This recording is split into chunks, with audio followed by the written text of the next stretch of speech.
নমস্কার, শুরু করছি সেই সময় উপন্যাসের 141তম পর্ব। ইব্রাহিমপুর পরগনার বিরাহিমপুর গঞ্জের নদী তীরে বাঁধানো ঘাটের হাতনায় বসে আছে একজন মানুষ। মানুষটি বেশ দীর্ঘ এবং বলিষ্ঠকায়, মাথার চুল ঘাড় পর্যন্ত নেমে এসেছে, মুখে গুম্ফ দাড়ির জঙ্গল, শরীরের বর্ণ তামাটে।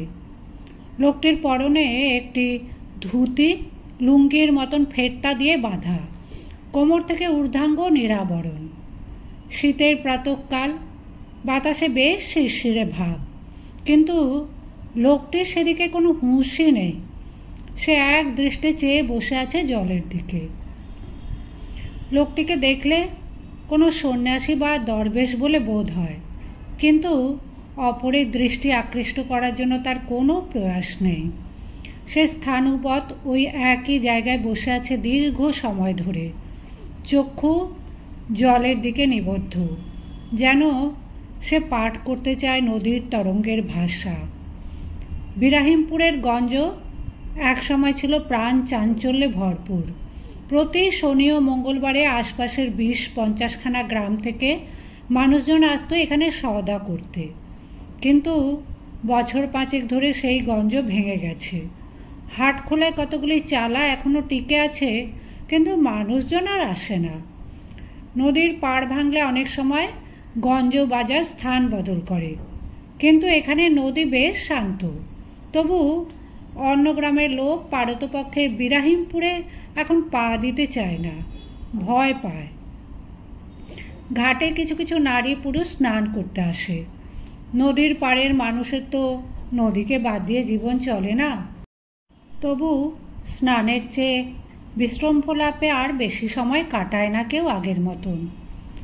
রমণীরা কলসিনে জল ভরতে এসে বারবার জল ফেলে জল ভরে না, ত্রস্তে চলে যায়। এরকম সকাল থেকেই আসছে তারা। চকিত বিস্ময় ভরা দৃষ্টিতে দেখছে এই আগন্তুককে, কিন্তু লোকটির কোনো দিকে ভ্রুক্ষেপ নেই। বিরাহিমপুর পরগনাটি মুসলমান প্রধান, 2-4 ঘর হিন্দু পরিবারও রয়েছে। সকলেরই এখন ছন্ন ছাড়া দশা। বেলা বৃদ্ধির সঙ্গে সঙ্গে লোকের কৌতূহলও বাড়তে লাগলো। একই স্থানে ঠায় বসে থাকা এই মানুষটি কে? গলায় রুদ্রাক্ষের মালা নেই, বাহুতে তাবিজ মাদুলি নেই, ললাটে চন্দন নেই। চুল চূড়া করে বাঁধা নয় বলে মুসলমানরা তাকে স্বজাতীয় কোনো ধর্মিষ্ঠ মানুষ বলে ধরে নেয়। কয়েকজন নিম্নস্বরে লোকটির বিষয়ে আলোচনা করে। শেষ পর্যন্ত 2-1জন এগিয়ে এসে বলল, সালাম আলাইকুম ফকির সাহেব, এখানে বেশিক্ষণ বসবেন না, আমাগো গ্রামে না আহেন। লোকটি কয়েকবার ডাকাডাকির পর মুখ তুলে তাকালো। ভাষাহীন নিথর দৃষ্টি, শান্ত কিন্তু জোরালো, কোনো উত্তর দিল না। লোকগুলি বারংবার ওই একই কথা বলল, তবু এই মানুষটির কোনো সাড়া নেই। আবার তার চক্ষু জলের দিকে নিবদ্ধ। প্রায় দ্বীপ্রহরের সময় মানুষটি একটি বিশাল দীর্ঘশ্বাস ফেলে উঠে দাঁড়ালো। মন্ত্রচালিতের মতো এগিয়ে গেল জলের দিকে। বুক জলে যাওয়ার পর সে ডুব দিল। ঘাটে স্নানরত কয়েকজন নারী পুরুষ সবিস্ময়ে দেখছে লোকটিকে, কিন্তু সে ডুব দিয়ে সঙ্গে সঙ্গে উঠল না। বেশ সময় কেটে গেল। তবে কি সে আত্মঘাতী হলো? প্রায় নদীর মধ্যস্থলে ভুস করে জেগে উঠল তার মাথা। সাবলীলভাবে সন্তরণ করে আবার সে ফিরে এলো তীরে। তারপরেও সে আর একটি বিস্ময়কর কাজ করল। ঘাটের পাশ থেকে একটুখানি মাটি তুলে জিভে ঠেকালো। এতক্ষণে যেন শীত বোধ হলো তার শরীরে, প্রবল ঝাঁকুনি লাগলো তার সর্বাঙ্গে। এবার সে নিজে থেকেই স্নানার্থীদের কাছে এগিয়ে এসে গম্ভীর কণ্ঠে প্রশ্ন করল, শেখ জামালউদ্দিনকে চেনো? তার বাড়িটা আমায় দেখিয়ে দিতে পারো? লোকগুলি বিস্ময় বিমূঢ় হয়ে পরস্পরের দিকে তাকাতাকি করলো। একজন জিজ্ঞেস করলো, কোন শেখ জামালউদ্দিনের কথা কইতাছেন সাহেব? হে কেডা?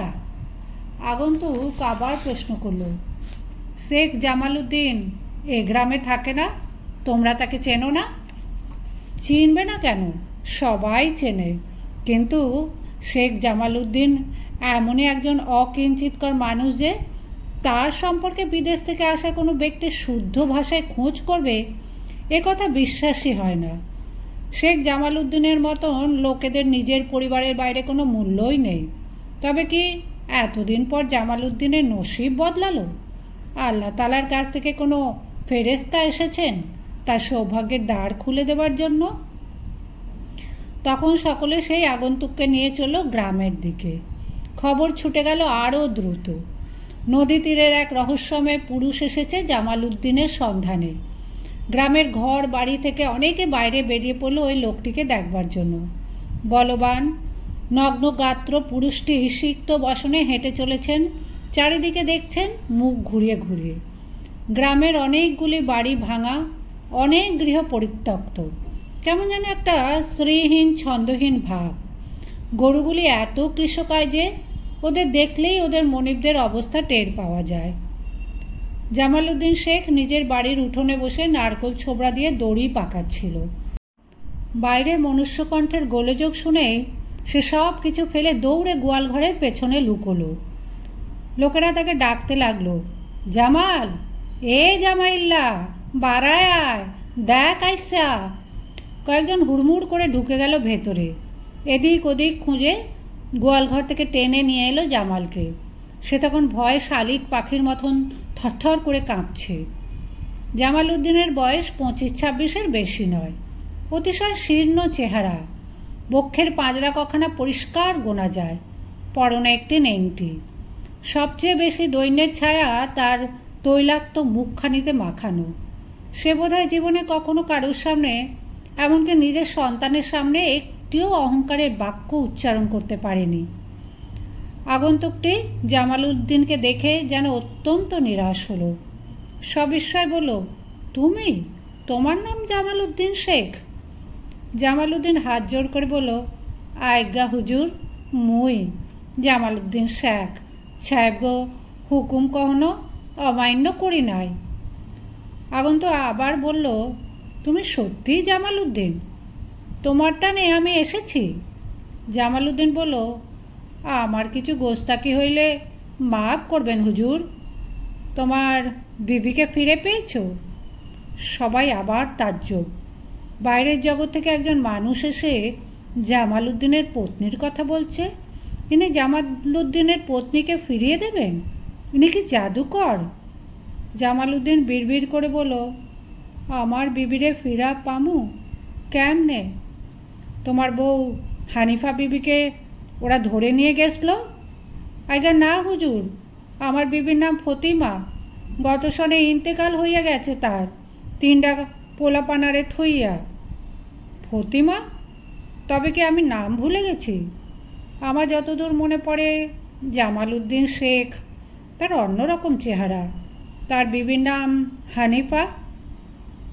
এবার একজন মাতব্বর গোছের বৃদ্ধ এগিয়ে এসে লুঙ্গির গিঁট ঠিক করতে করতে জিজ্ঞেস করল, আপনি কার কথা জিগাইতেছেন?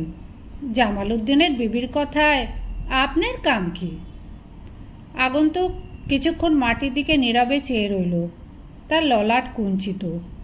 একটুক্ষণ পর মুখ তুলে সে বলল, এই গ্রামে একজন জামাল উদ্দিন শেখ ছিল না, যার বউ হানিফা বিবিকে নীলকর সাহেবদের কুঠিতে জোর করে ধরে নিয়ে গেছিল? এবার সকলে হৈ হৈ করে উঠল। এ যে অনেক পুরনো কথা। হ্যাঁ, মাকগড়গড় সাহেবের গোমস্তা গোলক দাস হানিফা বিবিকে লুট করে নিয়ে গিয়েছিল বটে। তখন তাগড়া জোয়ান জামাল উদ্দিন শেখ কারুর নিষেধ না শুনে গোয়ারের মতন সাহেবদের কুঠিতে গিয়েছিল বিবির খোঁজ নিতে। তারপর থেকে কেউ আর তাদের খোঁজ জানে না, কেই বা তাদের কথা মনে রাখবে। তারপর আরও কত ঘটনা ঘটেছে গ্রামে। এই যে কাদের মিয়া, এক চক্ষু কানা, এর চক্ষুটা গেল গত শীতে। ডানকান সাহেব ঠিক এর ওই চক্ষুটার ওপর সপাটে চাবুক কষিয়েছিলেন। এই যে মইনুদ্দিন, সর্বক্ষণ পাগলের মতন বিড়বিড় করে, তারও তো এমন দশা হয়েছে মারের চোটে। আর তোরাব মিয়া, সে এখানে নেই অবশ্য, তার বিবিকেও ধরে নিয়ে গেছে সাহেবদের অনুচরেরা। তোরাব মিয়ারও দেওয়ানা হওয়ার মতন অবস্থা। অনেক লোকের চিৎকার হট্টগোলের মধ্যে আগন্তুক এইসব কথা শুনল। সে ভুল জামাল উদ্দিন শেখের কাছে এসেছে। এবার তাকে নিয়ে যাওয়া হলো নিরুদ্দিষ্ট জামাল উদ্দিন শেখের বাড়িতে। সেখানে জামাল উদ্দিনের বৃদ্ধ পিতা এখনও জীবিত, চোখে একেবারেই দেখতে পায় না। আগন্তুক সেই বৃদ্ধের কাছে হাঁটু গেড়ে বসে শান্তভাবে বলল, আমি তোমার ছেলের সন্ধান করব বলে কথা দিয়েছিলুম, তারপর আমার কি যেন মতিভ্রম হলো, সে কথা রাখিনি, কিন্তু সেই টানে আমি আবার ফিরে এসেছি। বৃদ্ধ এই আগন্তুকের কথা প্রায় কিছুই বুঝতে পারল না। তার হাত জড়িয়ে ধরে খুঁ খুঁ শব্দে কাঁদতে লাগলো।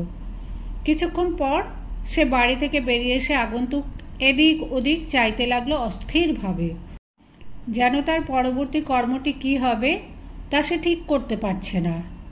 এই সময় কিছু দূরে শোনা গেল হট্টগোল। গ্রাম্য পথ দিয়ে আসছে দুজন অশ্বারোহী। তাদের সামনে দিয়ে সভয় চিৎকার করতে করতে ছুটছে কিছু ছেলে মেয়ে। এখানকার এরাও সন্ত্রস্ত হয়ে উঠল অশ্বারোহীদের দেখে। তারা আগন্তুকটিকে অনুরোধ করতে লাগলো কোনো বাড়ির মধ্যে ঢুকে পড়ে লুকোতে, কারণ সবল চেহারার মানুষ দেখলে নীলকররা অকারণে অত্যাচার করতে প্রলুব্ধ হয় কিংবা জোর করে মজুরি খাটাবার জন্য কুঠিতে ধরে নিয়ে যায়। আগন্তুক সেসব অনুরোধে কর্ণপাত করল না, স্থিরভাবে দণ্ডায়মান রইল সেই একই জায়গায়। অশ্বারোহী দুইজনেই সাহেব। তাদের পেছনে পেছনে পদব্রজে আসছে নীলকুঠির গোমস্তা গোলক দাস এবং কয়েকজন লাঠিয়াল। তারা যে এই গ্রাম পরিদর্শনেই বেরিয়েছে তা নয়, কিছু দূরেই নদীতে চড়া পড়েছে এবং স্বভাবতই সে চর গেছে সাহেবদের দখলে। সেই চরে যেতে হলে এই গ্রামের মধ্য দিয়ে গেলে পথ কম হয়। তাছাড়া মাঝে মাঝে সাহেবদের চেহারা দেখে গ্রামবাসীদের ভয় পাওয়ানো দরকার। ভিড়ের অনেকেই ছুটে গিয়ে লুকোলো। দু চারজন বৃদ্ধ দাঁড়িয়ে রইল আগন্তুকের পাশে। সাহেব দুজন পরস্পর কথাবার্তায় মগ্ন, গ্রামের লোকের দিকে ভ্রুক্ষেপও করছে না। কিন্তু গোলক দাসের তীক্ষ্ণ চোখ ঠিক পড়ল এদিকে। থমকে দাঁড়িয়ে সে জিজ্ঞেস করলো, এ বেটা আবার কে ডারে? এ ডারে তো আগে দেখি নাই। একজন বৃদ্ধ শতপ্রবৃত্ত হয়ে বলল, হুজুর, এ আমার ফুফাতো ভাই, ভিন্ন গ্রামে থাকে। গোলক দাস লোকটির আপাদ মস্তক পর্যবেক্ষণ করে বলল, চেহারা খান তো দেখি ষণ্ডার মতন, ডাকাইতি করে নাকি? এই, তোর নাম কি? আগন্তুক কোনো উত্তর দিল না। সেই বৃদ্ধটি আবার বলল, হুজুর, ওর মাথা ঠিক নাই, বায়ুরোগ হয়েছে, পাকিমুড়া গ্রামে মোর ফুফার বাড়িতে। গোলক দাস একটুক্ষণ দ্বিধা করল, তারপর মনস্থির করে পেছনের লাঠিয়ালদের উদ্দেশ্য বলল, ল ল দৌড়াইয়া আগা। ভয় দেখানোর দলটি চলে যাওয়ার পর উপযাজক উপকারী বৃদ্ধটি বলল, বড় বাঁচা বাইচা গেলেন সাহেব। এবার কন তো, আপনি কেডা, কোন দেশস্থানে আইছেন? আমি গঙ্গানারায়ণ সিংহ। এই নাম গ্রামবাসীদের মধ্যে তাৎক্ষণিক প্রতিক্রিয়ার সৃষ্টি করল না। সাধারণ প্রজারা জমিদারের নাম মনে রাখে না বা সে ব্যাপারে মাথাও ঘামায় না। তারা জমিদারকে চেনে জমিদারের কর্মচারীদের দিয়ে। কর্মচারীরা যাকে খাতির করে নিয়ে আসে সেই জমিদার। জমিদার বদলায়, কিন্তু কর্মচারীরা তো বদলায় না। তাছাড়া জমিদারের সঙ্গে এ গ্রামের সম্পর্কও নেই অনেক দিন। তাদের জমিদার তাদের বিপদের সময় নীলকর সাহেবদের দিকে ঠেলে দিয়ে দূরে সরে গেছে। তবে হিন্দু নাম শুনে অনেকের মধ্যে নতুনভাবে বিস্ময়ের সঞ্চার হলো। দু একজন বৃদ্ধ সিংহ পদবীটিতে জমিদারি গন্ধ পেল কিছুটা, কিন্তু এই নগ্ন দেহ, উন্মাদের মতন চেহারার মানুষটিকে জমিদার পরিবারের একজন মনে করার মতন স্মৃতি অতদূর প্রসারিত হলো না। গঙ্গানারায়ণ আপন মনে বলল, আমি থাকবো এখানে। আমি কোথায় থাকবো? তোমরা আমায় থাকতে দেবে? আমি তৃষ্ণার্ত, তোমরা কেউ একটু জল খাওয়াবে আমায়? একজন বলল, আপনি হেঁদু, আপনি আমাগো মধ্যে থাকবেন কেমনে? হেঁদু পাড়ায় যান গিয়া। আর একজন বলল, আপনি পলান ইহান থিকা, আপনি বিপদে পড়বেন। গঙ্গানারায়ণ তখনও চিন্তিত, অন্যদের কথা ভালোভাবে শুনছেন না।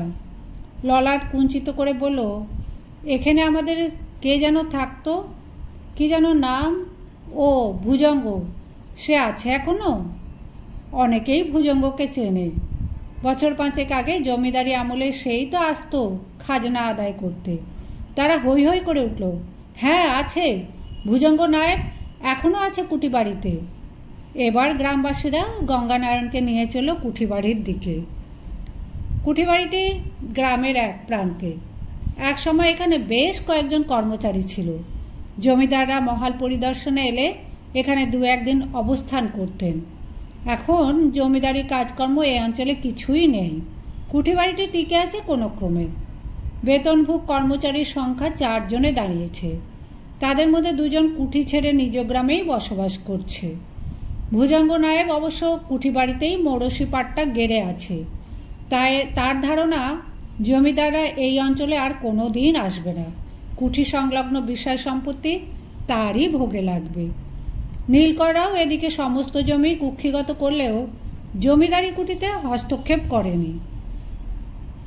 অনেক দিন বাদে প্রজাদের দল বেঁধে এদিকে আসতে দেখে ভুজঙ্গ নায়েব বিস্মিত হয়ে বেরিয়ে এলো। দৈর্ঘ্য কিছু কম হলেও তার শরীরটি সুগঠিত। ডান বাহুতে একটি বড় রূপোর তাগা বাঁধা, ওষ্ঠের ওপর পাকানো গুম্ফ, লাল পেড়ে ধুতির খুঁট গায়ে জড়ানো, গলায় মালার মতন ভাঁজ করা মোটা সাদা ধবধবে উপবীত। ভুজঙ্গ তন্ত্র সাধনা করে। হিন্দু মুসলমান নির্বিশেষে তাকে তান্ত্রিক হিসেবেও সমীহ করে খানিকটা। ভিড় ছেড়ে এগিয়ে এসে গঙ্গানারায়ণ বলল, কেমন আছো ভুজঙ্গ? আমি আবার ফিরে এসেছি। ভুজঙ্গ চক্ষু সরু করে একটুক্ষণ চেয়ে রইল এই লোকটির দিকে। তারপর ওষ্ঠের কোণে অবজ্ঞার হাসি ফুটিয়ে বলল, তুই কেডা? ফিরে আইছিস মানে? ব্রহ্মদত্ত নাকি? তা দিনের বেলা কি মনে কইরা? গঙ্গানারায়ণ বলল, তুমি আমায় চিনতে পারছো না? আমি তোমার মনিব। ভুজঙ্গ বলল, আমার মনিব?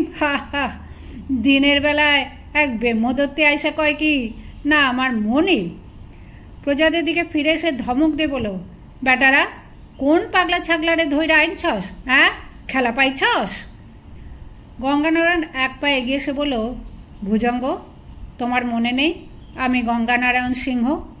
এক রাত্রে বোট থেকে হঠাৎ চলে গেছলুম, আমার মতিভ্রম হয়েছিল। ভুজঙ্গ এবার হাত জোড় করে বলল, হুজুর, আমার মাথাটা গরম করাইবেন না। এই চাষা ভুষারা জানে আমি একবার খ্যাপলে বড় সাংঘাতিক। এই পর্যন্ত 5-6 জন আইসা কইছে মুই গঙ্গানারায়ণ তোমাগো মনিব। হ্যাঁ হ্যাঁ, আরে হারামজাদা, কোঁতকা খাইতে না চাস তো অহনো পলা। গঙ্গানারায়ণ হাসল। মুখের জঙ্গল ভেদ করে দেখা গেল তার ধবল দন্তপংক্তি। মৃদু স্বরে সে বলল, অনেক দিন হয়ে গেছে, চিনতে না পারারই কথা। আমি নিজেই তো তোমায় দেখে ঠিক চিনতে পারিনি ভুজঙ্গ।